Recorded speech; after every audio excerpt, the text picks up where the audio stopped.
Vamos lá então dar-vos aqui uma visão um pouco mais clínica daquilo que nós acabámos de perceber, de ver. Lembrar uma coisa que é importante: o AIVOS permitiu que nós puséssemos stents com dupla antiagregação.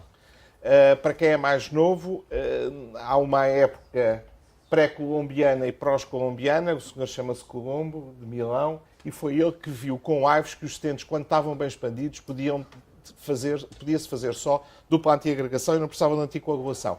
Os stents, quando começaram a ser postos nos anos 90, e eu ainda sou desse tempo, fazia-se anticoagulação oral nos stents. O OCT é uma coisa já deste milénio, tem a característica, como vocês viram, de ter uma alta resolução, e eu trazia-vos aqui este caso, que é um caso que nós estávamos a fazer lá em Évora. Tínhamos aqui assim esta lesão, era como vocês podem ver, era um stent que tinha ali uma restenose. Quisemos ver se estava relacionado com a restenose ou não esta lesão. Fizemos um OCT e pusemos um stent. E como vocês veem, o resultado angiográfico é bastante bom, mas fomos depois, no fim daquilo tudo, fazer novamente um OCT e ninguém diria que nós tínhamos o stent tão mal aposto e, portanto, quererá isto dizer que devíamos de fazer um OCT a todos os doentes. Obviamente que não. Obviamente que não devemos fazer um OCT a todos os doentes, até porque não teríamos dinheiro para isso e seguramente iríamos encontrar coisas que não gostaríamos de ver. Quais são a técnica que nós devemos usar? Não nos esqueçamos que os guidelines servem para o que servem, mas são indicações, mas o AIVOS tem uma classe 2A e o OCT ainda só tem uma classe 2B, com nível de evidência C. Sabemos muito sobre angioplastia guiada por AIVOS. Há muitos trabalhos e, sem dúvida, ela influencia o prognóstico, principalmente nos doentes com tronco comum, e que esta angioplastia guiada por AIVOS reduz os MACE, como se pode ver aqui nesta meta-análise de 2014, e também um estudo muito importante, que é o ADAPT-10, que foi um estudo que foi guiado por AIVOS, mostrou que havia uma redução de MACE há um ano, quando fazíamos esta angioplastia com AIVOS. Como vocês podem ver nestes gráficos. O que é que nós sabemos do OCT? O estudo mais interessante, que não é um estudo randomizado, chama-se CRI-OPCI, e verificou-se que quando se utilizava OCT para ajudar na decisão, que esses doentes tinham menos morte e que tinham menos infarto, e que tinham um endpoint combinado também, morte, infarto e nova revascularização. Estes doentes tinham um melhor prognóstico. Mas, como eu vos digo, não é um estudo randomizado. Há dois estudos relativamente recentes, o Illuminion 2 e o Opinion. O Illuminion 2 é um estudo comparativo entre o ADAPT-10 e o Illuminion 1, ou seja, um estudo com AIVOS e um estudo com OCT. Fez um Propensity Matched Group e chegaram-se a 570 doentes que foram avaliados em relação às duas técnicas e este sim, um estudo randomizado que comparou AIVOS a OCT. Conclusões poucas. De facto, quando utilizamos AIVOS, utilizamos aparentemente stents maiores, e quando utilizamos aqui e vemos mais coisas, nomeadamente mais disseções, etc. Do ponto de vista do follow-up, e este é os resultados há um ano, que saíram o ano passado no PCR, não há grande diferença entre a utilização de AIVOS ou OCT em relação ao prognóstico. Isto para vos dizer o quê? É que, de facto, o OCT é uma classe 2B, mas começa a ter uma evidência tão importante que eu acho que devia de passar a uma classe 2A. Ou seja, fazer uma angioplastia guiada por OCT tem, do ponto de vista prognóstico, igual valor a fazer uma angioplastia guiada por AIVOS. E eu acho que há aqui um aspecto que foi dito ao longo desta tarde toda, que é a questão do OCT ter uma capacidade de resolução 10 vezes superior ao AIVOS. Isso permite-nos ver mais coisas. Podem-me dizer que às vezes ver não é bom, que às vezes mais vale fecharmos os olhos.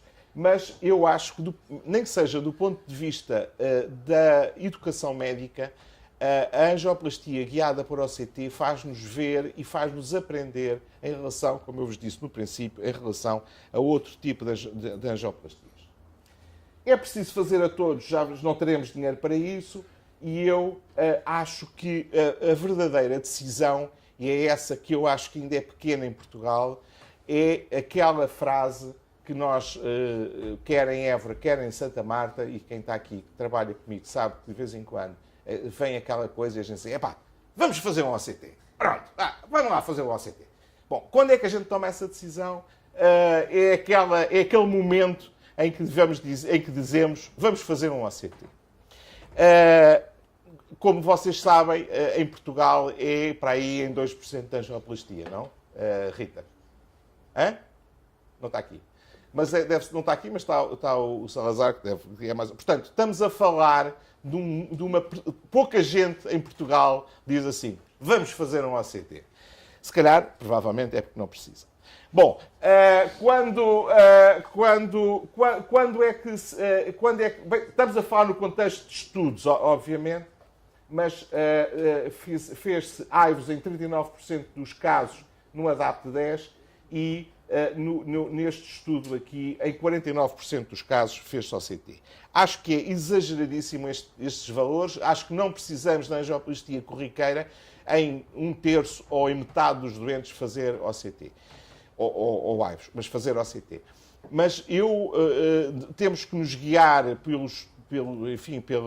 pelas séries internacionais e eu penso que entre os 10% e os 20% de OCTs, no contexto de 60% ou 70% de doentes de síndromes coronários agudos que nos aparecem, eu acho que será um valor bastante aceitável de dizermos aquela fase, vamos fazer um OCT.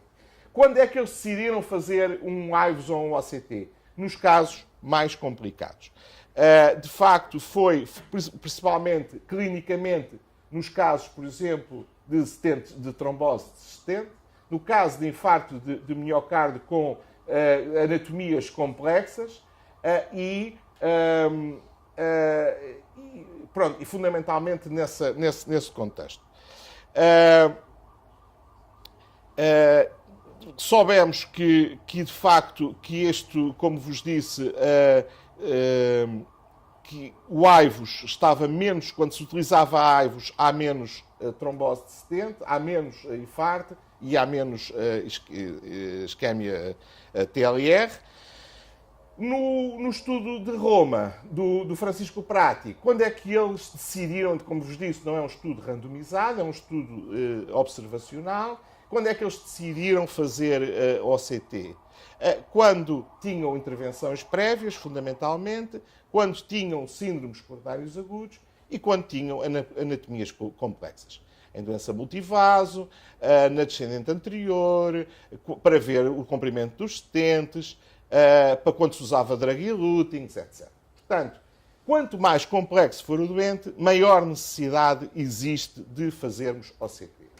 Ou seja, nos síndromes coronários agudos, nas tromboses existentes, nas restenoses complexas, nos BVS, já vamos falar disso a seguir, e, portanto, nós devemos fazê-los sempre que não percebemos o que é que estamos a ver e, apesar o Hugo Vinhas, enfim, aquele caso, eu acho que se não se percebia, não foi nada mal ter-se feito o OCT para se perceber, porque se tivessem posto lá o 70, então, sem ter feito o OCT, seria bem pior.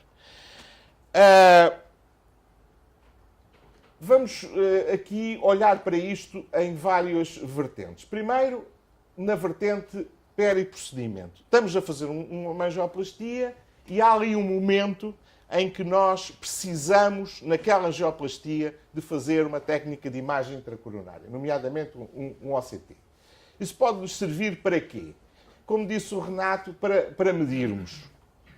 Para medirmos a artéria. Eu, pessoalmente, e para escolhermos, por exemplo, um balão.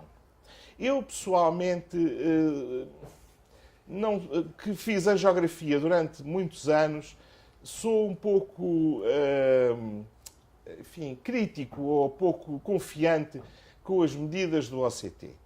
E por uma única razão, é porque nós, quando estamos a fazer um OCT, estamos a ver única e exclusivamente o lumen. Não estamos a ver a artéria. E, portanto, há aqui, provavelmente, um bias, e isso viu-se no estudo, no Opinion, que quando estávamos a utilizar OCT,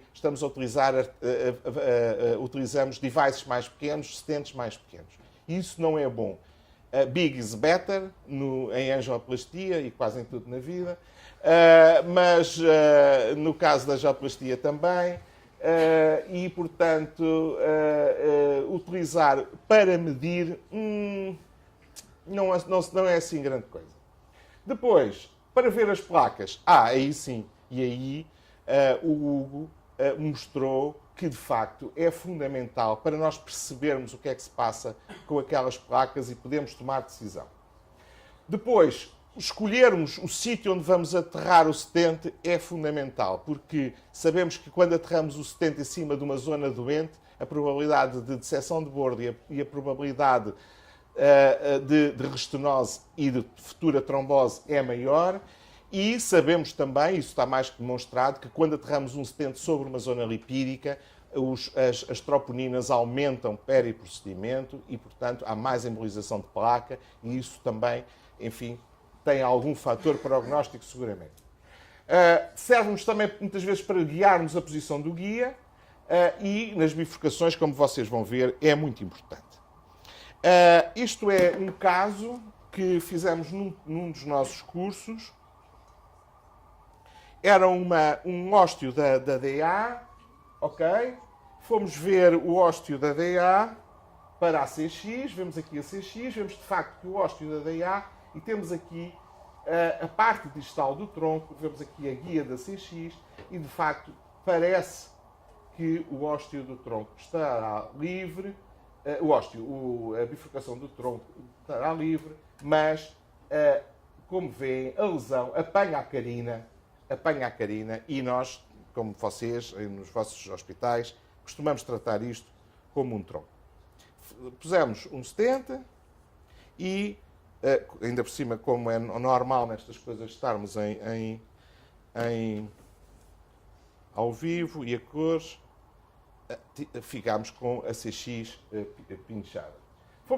Tivemos alguma calma, fomos fazer um OCT e vamos ver o que é que tinha acontecido. Então o que é que acontecia? Acontecia que, de facto, parecia existir aqui algum hematoma, um trombo e aquela CX que parecia grande estava muito mais pequena. Houve aqui um espasmo importante com um trombo associado. Fizemos isoquete, esperámos algum tempo e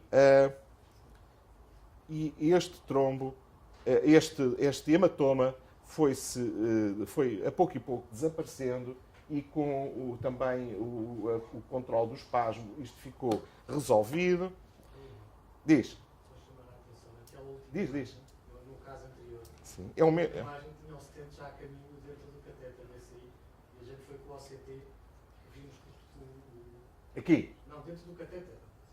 Está ali o stent, no sistema que a gente... Nós já íamos pôr o stent no ósteo da CX. Não, íamos. Sim, tens aqui, está aqui. Nós íamos pôr já o stent, pôr o stent no ósteo da CX e depois pensar, vamos fazer aqui let's do a OCT. E fomos fazer o OCT e verificámos que, de facto, que não era para pôr o stent e acabámos por resolver o problema sem pôr mais um stent. O que é que nós, passado um ano, fomos fazer o follow-up desta senhora e vejam o que é que aconteceu a este hematoma, que desapareceu, o trombo obviamente também, e vejam o strut coberto do tronco, da DA, a boa localização, que eu acho que é muito importante neste caso, a boa localização e o recobrimento. Temos aqui só uma strut engajada no ósteo da CX e o bom resultado por imagem da coronária. Vocês sabem que eu fiz um estudo sobre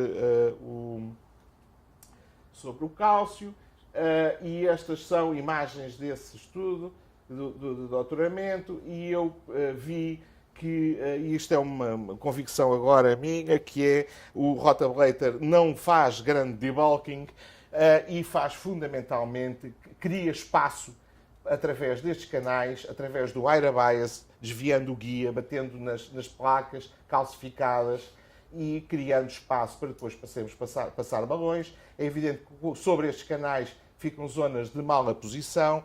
O Renato há bocado disse que daquele estudo 62% dos stents na fase aguda estavam mal apostos. Eu penso que tinha mais, tinha 70 e tal por cento, nestes doentes ainda por cima que eram muito maus. Mas depois, ao fim de 8 meses, quando voltei a ver, só 1% desses struts é que estavam mal apostos.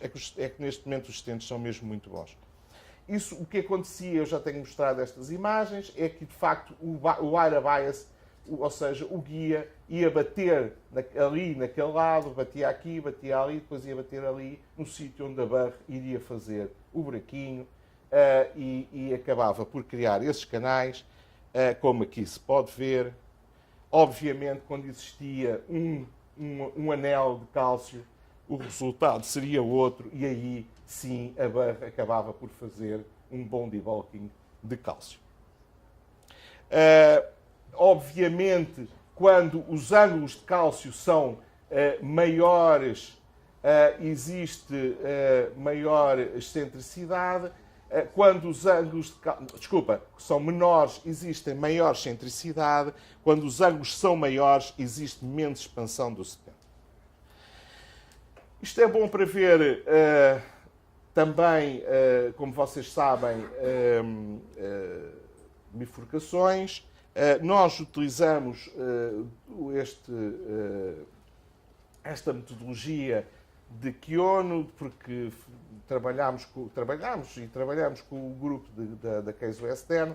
Eles utilizam, há duas metodologias para ver isto, uma do Carlo Di Mario e outra do grupo da Case Western. Não são muito diferentes, mas para sistematizar, vocês, quando olharem para um corte transversal de um OCT, olhem sempre e considerem sempre duas zonas. Três zonas. Uma zona oposta à bifurcação, uma zona adjacente à bifurcação e a zona da bifurcação ela própria. Portanto, devemos olhar para isto desta forma, dividindo a circunferência mentalmente. Sobre isto. É evidente que esta zona... Porquê? Porque na zona oposta à bifurcação não se passa nada, não é? Nestas zonas, esta zona é a zona ela própria em que os struts vão ficar a flutuar na bifurcação durante algum tempo e hão de ser cobertos. E esta será as zonas próximas da bifurcação. Dizer-vos que existe, se quiserem, de 2015, podemos também depois mandar um statement paper, uma coisa sobre um trabalho sobre bifurcações e OCT. Falam também, não é importante que isto depois vocês veem, está na literatura, a questão dos ângulos de abertura da carina, que poderão ter alguma influência para o carina shift que pode existir, e falam subejamente da questão do 3D e do enjaulamento das struts dentro da bifurcação. Nós fizemos também fizemos um trabalho sobre stents dedicados e também nessa altura nos dedicámos a estudar como é que foi na Case Western, qual é as características do recobrimento da neo-íntima dos struts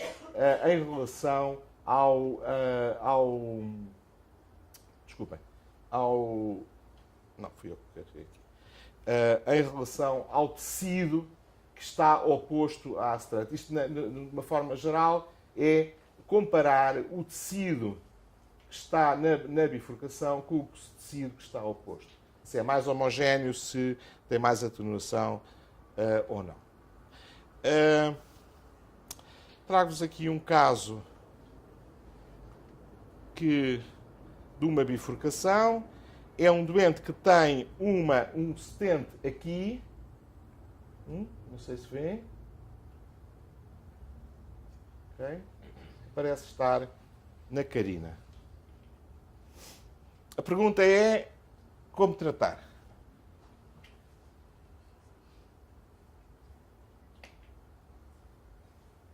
O stent está na carina, não está na carina. O stent devemos tratar como uma bifurcação, devemos tratar como um provisional, vamos pôr um stent por cima, não devemos tratar. Bom, nós não soubemos tratar. E olhámos para isto e até parece que o stent vem aqui, pá, parece que o stent está aqui já na IVP. Será que está? Não se conseguia ver. É preciso ver que nós não temos stent boost também. Isso é um aspecto importante e quem tem stent boost pode, de alguma forma, melhorar esta qualidade da imagem, etc. Bom, o que é um facto é que nós não sabíamos, parecia que o stent estava ali, não sabíamos qual era o tamanho, não sabíamos qual era a posição, não sabíamos qual era a relação com o ósteo e, como não sabíamos nada, fomos fazer um OCT. E verificámos que a IVP tinha 2,5 mm, depois tínhamos uma enorme posterolateral, que não é de estranhar, aqui dá 3,5, mas ali até aparecem geograficamente C4, portanto, tudo mal. Ali também é 4 e tínhamos o stent. E alguém depois, não fomos nós não dizemos quem foi também, não sabemos, estou a brincar. Puseram no stent de 2,75 e fomos ver se esse stent ia para cima da bifurcação e verificámos que não, que a bifurcação, ou melhor, o ósteo da IVP estava livre, a zona da bifurcação estava livre e tínhamos, de facto, um undersizing. Porque isto não é um problema de expansão. O stent era pequeno. E pronto, lá está, big is better. E pronto, fizemos-lhe um cutting e acabámos com um DEB e simplificámos um procedimento que, à partida, podia ser complicado numa coisa muito simples. O resultado é jeitozinho. E isto é... Vejam as marcas do cutting. E realmente conseguimos, com um cutting de 3,5, expandir ou aumentar o tamanho deste stent e ver fizemos isso com cutting porque o stent tinha 2,75, como vos disse, chegaram a 3,5, é preciso ter bastante força radial, mas os stents hoje são bons e permitem estas aventuras. Este doente é um doente que entra com um síndrome coronário agudo com depressão da função, senhor estrangeiro, que estava em Évora a passar férias e que faz uma oclusão aguda de um stent de uma bifurcação. Foi o Renato que o tratou e estava lá de noite, penso eu, não, Renato? Foi à meia da tarde, mas estava bem e pensou, mas eu não estou a perceber o que é que se está a passar, o que é que se passa aqui? Puseram-lhe 2 stents, parece que há ali 2 stents, mas como é que estão os stents aqui, não é? Parece ver-se aqui um, não é? Vê-se aqui um e vê-se aqui outro. Mas não se percebe muito bem. Bom, lá fez o que tinha a fazer, passou um guia. Não sabia qual era a técnica. Fez aspiração de trombo. Não estou a dizer nenhuma asneira, pois não, Renato, foi mesmo isto. Pá. Bom, e então adquiri um fluxo de IMI3, pá, ficou tudo catita, o doente pelos vídeos um bocadinho melhor, o coração até já parece que bate um bocadinho melhor. Epá, e não sabia o que era aquilo, nem como é que havia de tratar, o fluxo estava bom, mas quis perceber. Era uma trombose de stent, o que é que se tinha passado? Bom, lá foi ver. E foi ver, e isto é a carina da diagonal com a descendente anterior, e vê-se que tem um stent na descendente anterior, mas tem um stent também na diagonal, olha aqui, os dois stents, e tem uma carina de stents ali. Isto é a DA proximal. E, portanto, alguém fez um SKS na Bélgica, penso eu, não foi? Ou um V70, mas um SKS, ou uma coisa entre uma coisa e outra. E, portanto, provavelmente não, seguramente sem OCT, não sabíamos qual era a técnica, e foi uma coisa assim manhosa que lhe fizeram.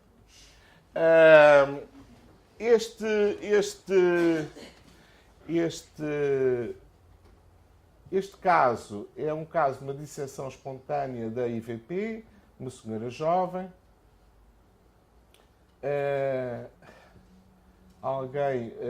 Portanto, a senhora aparece, faz esta geografia e parece de facto ser uma dissecção que envolve a PD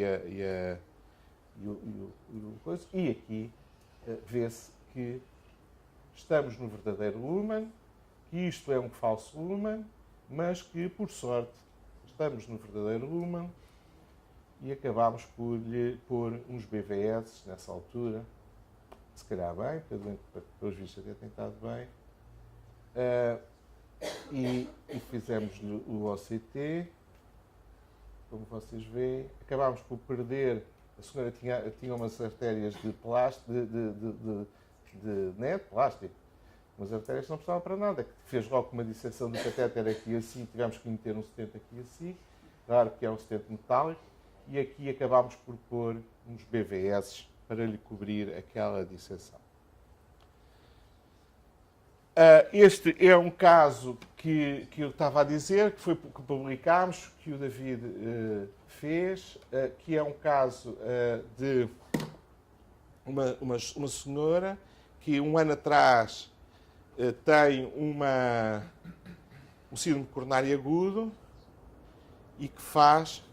Desculpa, mas isto não está a andar. Vai andar. Este caso até é mais engraçado. É uma senhora que um ano atrás tem um síndrome coronário agudo, vai ao hospital, a Évora, com um eletrocardiograma muito sugestivo de um infarto inferior. Fazem um cateterismo e ela tem uma diagonalzinha, não é? Uma CX distal assim, enfim, tocada. Isto para o infarto inferior não pode ser. Bom, a senhora não se fez nada. Fez balãozito e só. Isto não é nada e tal. 3 dias ou 4, quando é que foi, David? Quantos dias depois? Uma semana depois, começa com dor, supra DST, pronto, já está. Apareceu mesmo com infarto inferior. Só que percebemos que era uma dissecção. E então, aqui se calhar a Hugo agora é que vai nos dizer que a gente fez mal, resolvemos ir com o guia, e como vocês podem ver, o guia está no falso lumen, e isto é o verdadeiro lumen. Um bocadinho machucado.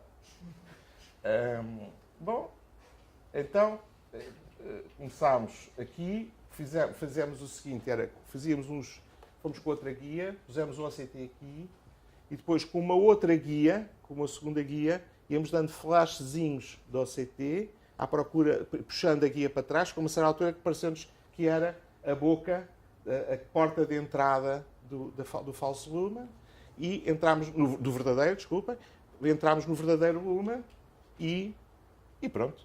E aqui já se vê, aliás, aqui está, nós claro que não conseguimos ter aqui a imagem do OCT, porque era uma imagem in vivo, não é? Não podíamos gravar, agora já sabemos gravar, na altura não sabíamos. E aqui já temos o guia no verdadeiro lumen e começámos a dilatar e começámos a pôr setentes e pronto. É o que é. Aqui temos um caso de uma DA proximal tronco também, medina 010,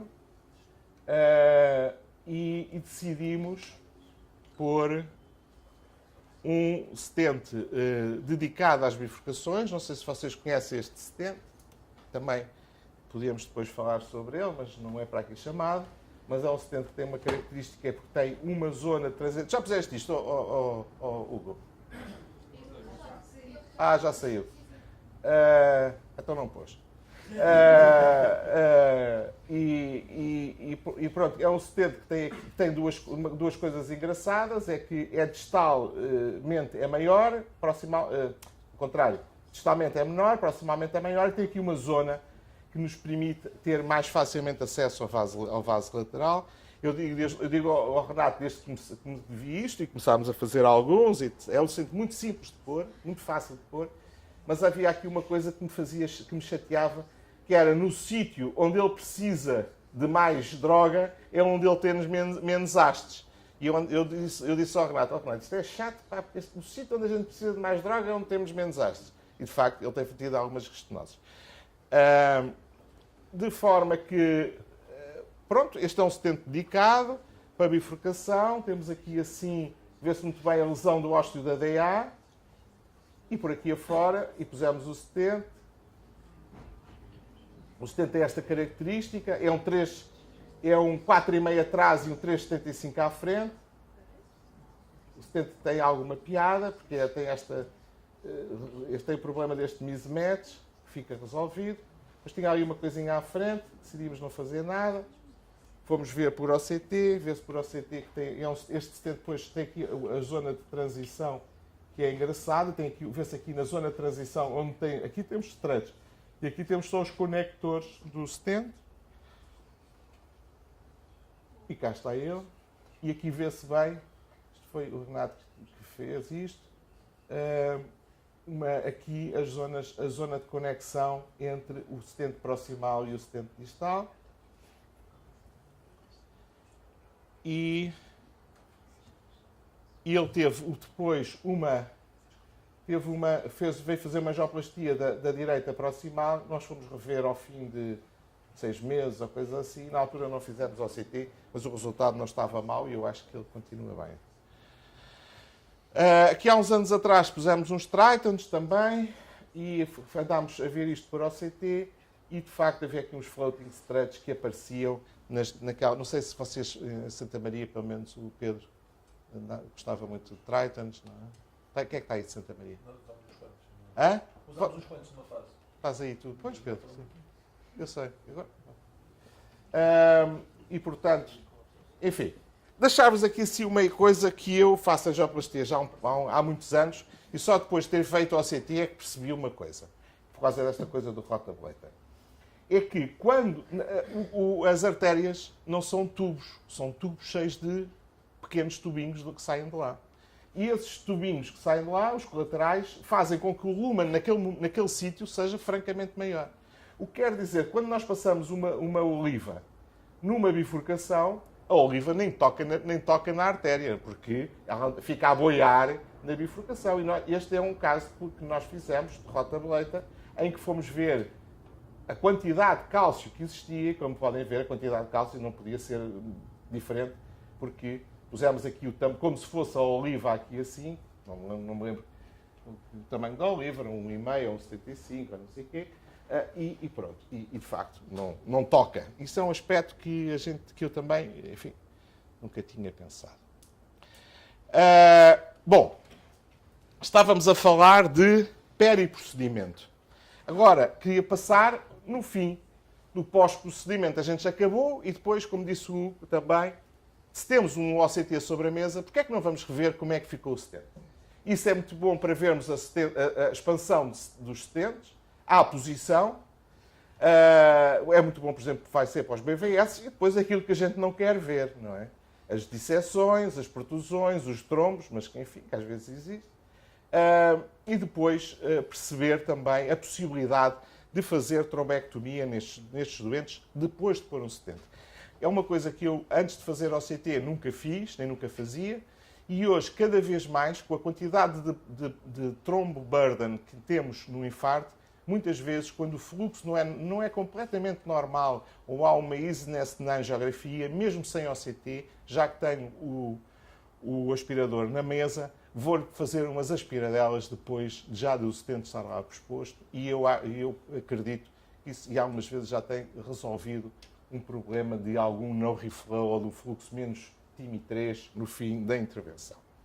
Bom, quando a gente começa a fazer OCTs no fim, vamos aumentar o número de stents que vamos pôr em 12% ou em 22% fazer mais pós-dilatações. Enfim, vamos ver. O que é que nós devemos... O Renato tocou neste assunto.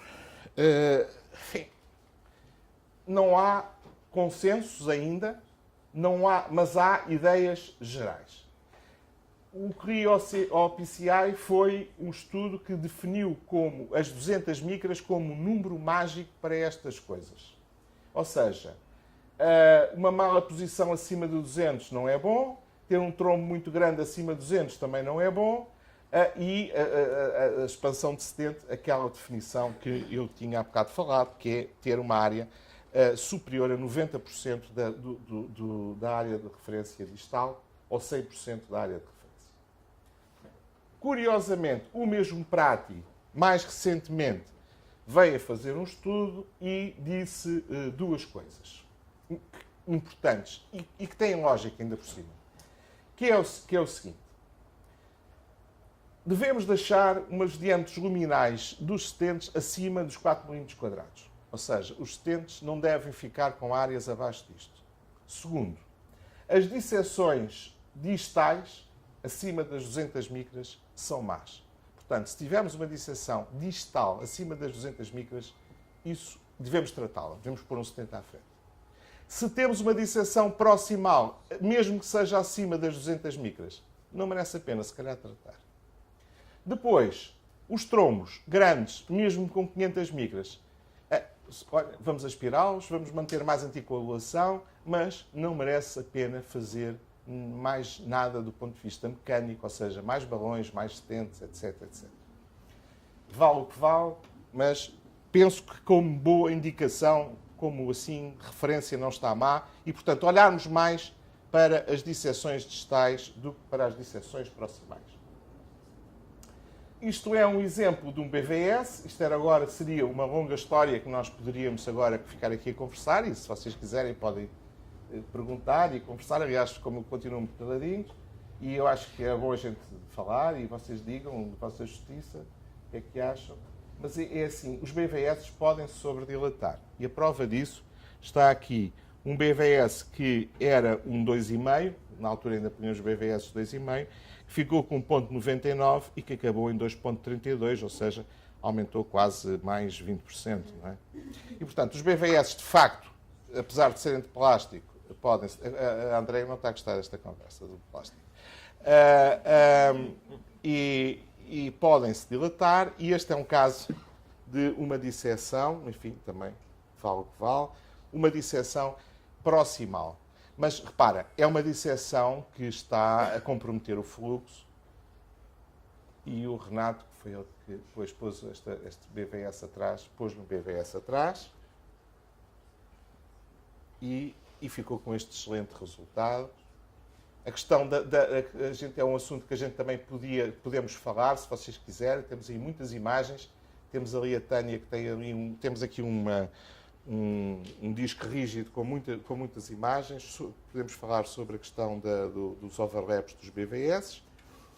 Este é aquele estudo do Irã Bezerra, da Case Western, nosso amigo, que fez este estudo e que vem demonstrar que, de facto, há uma relação entre a existência de disseção na angiografia, ou da suspeita de disseção na angiografia, e quando a gente vê disseção na angiografia, há disseção no OCT, mas muitas vezes não há disseção no OCT e não há disseção na angiografia e há disseção no OCT. Este os aspectos do overlap dos stents. Nós tentamos fazer, no caso dos BVS, fazer um minimal gap, às vezes fica mesmo um maximal gap, mas, enfim. Bom, e para terminar, o que eu vos queria deixar era algumas indicações, porque a gente tem que ter algumas indicações, temos que ter alguns números, etc. E eu acho que hoje estas são as normas mínimas que eu acho que nós devemos de ter. Devemos deixar os stents com pelo menos 4,5 mm², e eles devem estar expandidos. A área dele deve ser pelo menos 90%, acima de 90% da área de referência distal. Devemos tentar deixar os stents bem apostos, principalmente quando vemos grandes áreas de malaposição. Superior a 20% é mau. Não é só os 200 micras, é 200 micras e uma grande área. Não é só a distância que conta, é a quantidade, o volume, e há estudos nesse sentido, que é o volume de malaposição. Depois, devemos tentar deixar os stents o mais simétricos por cima, como disse o Renato, acima de 0,7 de lei, de índice de excentricidade, e não nos devemos preocupar muito com as protusões de placas, com os trombos, etc. E as disseções distais devem ser cuidadosamente observadas. E é fundamentalmente isto que eu vos tinha para dizer. Nós temos aí à vossa disposição uma série de trabalhos. Nós temos um disco rígido com, não sei, 100, 150 OCTs, ou quantos, Tânia? 200, 100 e tal OCTs, das várias, enfim, do que vocês quiserem. Perguntem e a gente mostra-vos alguns dos OCTs que temos, algumas dúvidas, etc. Diz. Em relação às seções Sim. e à otimização dos resultados precedentes com o OCT, nós vamos ver se o futuro é sustentável ou não, bem expandido, se está bem aposto, e depois vamos ver se tem recepção nos bordos e se tem protusão de placa ou se tem tudo. Relativamente às seções, eu acho que o OCT não ajuda muito. Ajuda-nos a ver, mas aquelas que nos vão influenciar a decisão já eram influenciadas antes pela angiografia, que são aquelas que são visíveis na angiografia, que causam alterações. São de fluxo, sim. E muitas vezes o OCT aqui deixa-nos com mais dúvidas Certo. sobre qual será a melhor atuação. E a pergunta que eu queria fazer é o que é que fazemos quando vemos uma recepção? Ou distal ou proximal? Pois, Já deu aqui algumas luzes. mas Se vimos uma recepção que não se vê na angiografia, certo. mesmo que tenha mais de 200 micras no bordo distal, devemos implantar o assistente.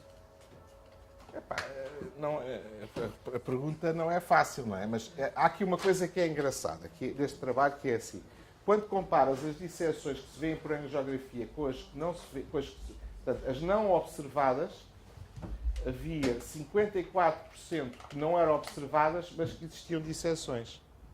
Okay? Portanto, há uma série de disseções que a gente não vê por angiografia. Se calhar também não interessa, é o que estás a acabar de dizer. Pronto.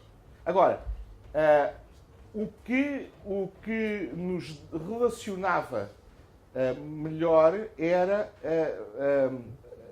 do ponto de vista angiográfico, era a existência de disseção angiográfica, que tem uma definição, e este step down, step up, não é? Aquela coisa de está ali engasgado o fluxo. Já a existência de uma easiness não se relacionava com a existência de dissensão. E isto está de acordo com aquele coisa do Hugo. Aquilo tinha ali uma easiness, um cinzento, e de facto não existia dissensão. Ou seja, quando nós angiograficamente temos um step up, step down e uma dissensão angiográfica, isto correlaciona-se com uma dissensão por OCT. Aquilo que tu me estás a perguntar é: e se eu tenho uma... Penso que me estás a perguntar e que eu não te sei responder. Que é: e se eu não vejo nada na angiografia e tenho uma dissensão por OCT? E que tem 200 micras? E que é distal? O que é que devo fazer? Não sei. Por isso é que a medicina tem uma coisa que tem piada. Senão era um robô a fazer isto. Nós sabemos o que é que deve estar bem. Aqueles pontos é o que é o ideal para vermos por OCT. Agora não sabemos o que é que vamos fazer se não estiver bem. Sim. Quando nós vemos algumas coisas por OCT. Sabes que é assim, quando estamos a ver a tendência a tratar. Claro. A tendência a tratar. Porque nós gostamos de pecar por excesso do que por defeito. Hoje os stents são tão bons, tão bons, tão bons, que se tu puseres mais um stentzinho, aquilo fica bem. Se ficar bem expandido e tal. Deixa-nos mais descansados. Pelo menos deixa-nos mais descansados. Pelo menos num vaso nativo. Hã? Pelo menos num vaso nativo. Pelo menos num vaso Vai nativo. passar muito chato. Se aquilo vai passar era mais chato. Epá, mas isso é um bocadinho assim. A olho. Claro, repara uma coisa. Há aqui, eles não viram isto, mas por exemplo, tu tens isto aqui. Mas se em vez de teres isto aqui, se o B for 4B, e tu tiveres uma dissensão aqui, epá, é chato. Não é? Aí dá vontade, não é? Agora, se aquilo tiver uma dissensão aqui, 200 micras agarrada à parede, já não dá tanta vontade, não é? Por um instante. Epá, isto é cais a cais. Eu acho que isto serve como norma, não é? A maior crítica, o maior problema, e eu acho que estes discursos ajudam muito nisso, o maior problema no OCT, do meu ponto de vista, é a uniformização da nomenclatura. Quando o OCT tiver um sistema de detecção, já tem detecção de bordos, mas quando tiver um sistema de detecção de placas automático, nós podemos dizer de uma forma standardizada, é isto, é isto, é isto, é aquilo. Portanto, porque como nós vimos, há aqui muito de subjetivo. É uma análise qualitativa. E, portanto, esse ainda é um dos grandes problemas. Mas esse é um problema de formação. Por isso é que quando o ano passado me lançaram este repto, eu fiquei muito satisfeito, e aliás, depois lá em Évora também fazemos isso, que é a questão da formação. Ou seja, se nós todos falarmos a mesma linguagem, soubermos bem o que é uma placa calcificada, uma placa fibrótica, etc., podemos todos melhor comunicar. Senão, porque é mais fácil comunicar quando a linguagem está standardizada, é um computador que diz isto é isto, isto é isto, isto é aquilo. E aí é o que é. Desde que o computador não se engane.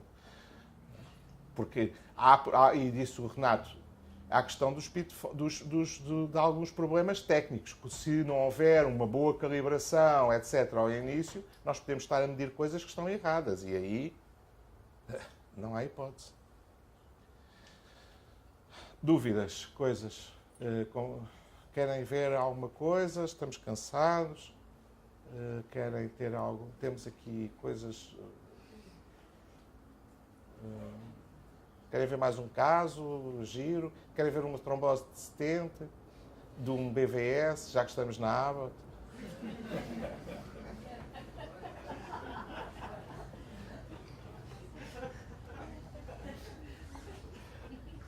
O sentido do humor não tem limites. É?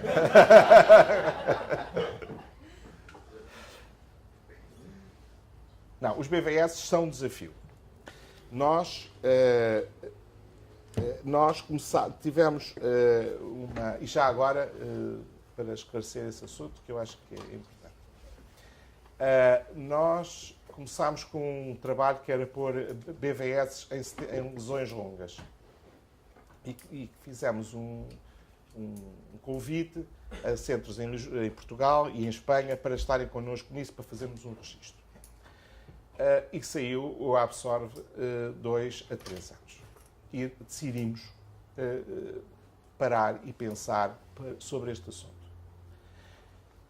E neste momento, e eu há bocado disse isso ali à Andreia, estávamos a pensar, isto depois para os vossos, até podemos, cada um de vocês quiser trazer um caso para a próxima reunião, pode até trazer um caso desses, e nós vamos discutir, obviamente,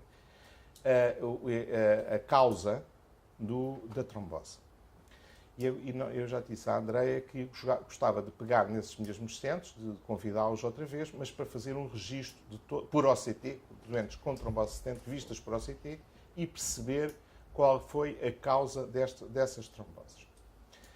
É um assunto que não está esclarecido e que eu acho que há aqui muito para perceber, porque os BVS, do meu ponto de vista, eu estou convencido que daqui a 10 anos todos os stentes serão bioabsorvíveis e isto vai acabar por... Isto também já aconteceu com outras técnicas, já há recuos e há avanços. Agora temos a perceber o que é que aconteceu. E eu acho que a melhor forma de perceber o que é que aconteceu é por OCT. Não há outra forma de perceber o que é que aconteceu se nós não fizermos numa trombose de stent ou numa restenose de um BVS. Se num stent é importantíssimo, num BVS é fundamental, é mandatório. E, portanto, eu ia convidar os centros a fazermos isso todos, juntarmos os casos todos, observarmos, fazermos uma avaliação, provavelmente eu até queria lá fazer isso aí com a rapaziada da Évora, e fazíamos isso e depois tentaríamos publicar, se tivéssemos um número importante de tromboses, de falência de BVS, trombose ou restenose, poderia ser interessante. E eu acho que aí sim o OCT vai dar um contributo muito importante e perceber-se o que é que aconteceu.